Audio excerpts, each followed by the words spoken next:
Hello everyone, I'm Professor McBroom and welcome back. In this video, we're diving into one of the most practical and fascinating topics in organizational behavior. Whether you're managing a team, working in a retail, healthcare, education, or even running your own business, motivation is the heart of performance. As we'll see, how and why people choose to work hard or not is key to every successful organization. So, what is motivation? Motivation is simply the set of forces that cause people to act or behave in a particular way. In simple terms, it's why we do what we do. And any job performance is shaped by three things: performance equals motivation, plus ability, plus environment. You can be highly skilled and have all the resources you need, but if you're not motivated, your performance will still suffer. For example, think about a call center employee who's capable and trained but feels their work isn't recognized. Compare that to someone who works at SaaS Software, a company famous for being one of the Fortune's 100's best places to work. At SaaS, employees get on site childcare, health care centers, flexible hours, and most importantly, trust. During the 2008 recession and even the COVID-19 pandemic, the CEO, Jim Goodnight, promised no layoffs. The result, employees stayed loyal and motivated. That's motivation in action. Early researchers believed that unmet needs drive behavior. This gave rise to several classic theories. The Maslow hierarchy of needs. Maslow proposed that people move through 5 levels of needs, from physiological, like food and shelter, to safety, belonging, esteem, and finally, self actualization, becoming the best version of oneself. Here's an example. At a basic level, a fair paycheck and job security meet physiological and safety needs. Team bonding or mentorships meet belonging needs.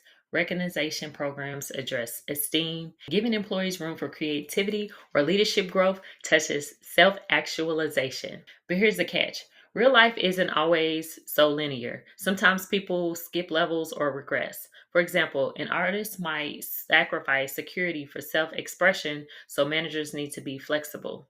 The ERG theory, Clayton Elderfer condensed Maslow's 5 levels into three: existence, relatedness, and growth. Unlike Maslow, Alder said people can work on multiple needs at once, and if growth needs aren't met, they can regress, for example, focusing on job security instead. Herzberg's two-factor theory. Herzberg split workplace factors into two categories: hygiene factors, like pay and job security. They prevent dissatisfaction but don't necessarily motivate. Then there's motivators, like achievement and recognition. These truly inspire people. For example, think of a nurse who earns a fair wage, which is the hygiene factor, but what keeps them engaged is patient appreciation and teamwork, which is the motivators. While need based theories focus on what motivates us, process theories focus on how motivation works. The equality theory. This theory says people compare their input and output ratios, their effort, skills, and results to others. If they feel underpaid or undervalued, motivation drops. For example, maybe two teachers have the same workload, but only one is recognized publicly. Over time, that inequality can lead to burnout or even disengagement. Expectancy theory. Victor Broom's expectancy theory says motivation depends on three things, often called the VIE model: balance, which is how much you want the reward; instrumentality, which is the belief that performance will lead to the reward; and expectancy, belief that effort leads to performance. For example, imagine a sales rep who knows that hitting a monthly target leads to big commissions, which is high instrumentality, believes they can do it, which is high expectancy, and values that bonus, which is high balance. That's a motivated employee. Motivation also connects to how we learn. Reinforcement theory says behavior is shaped by its consequences, which is positive reinforcement, that is, rewarding good behavior like a bonus or praise.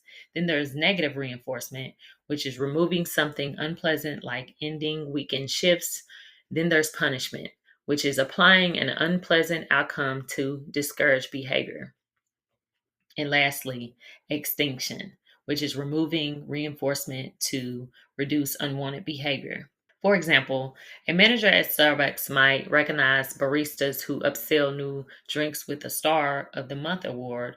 Over time, others imitate that behavior. That's social learning in action. Interestingly, research shows the best way to sustain good behavior is veritable reinforcement, rewarding occasionally and unpredictably, just enough to keep people engaged. Motivation isn't a one size fits all strategy. The best managers understand that different things motivate different people. Some want recognition, while others crave autonomy and others value stability.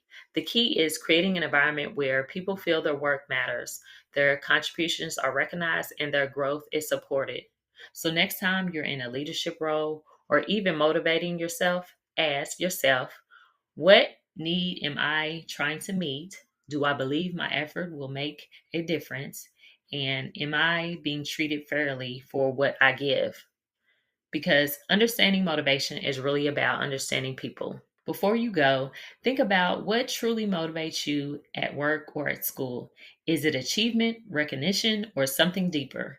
Share your thoughts in the comments. If this video was helpful, please like and share. See you in the next one.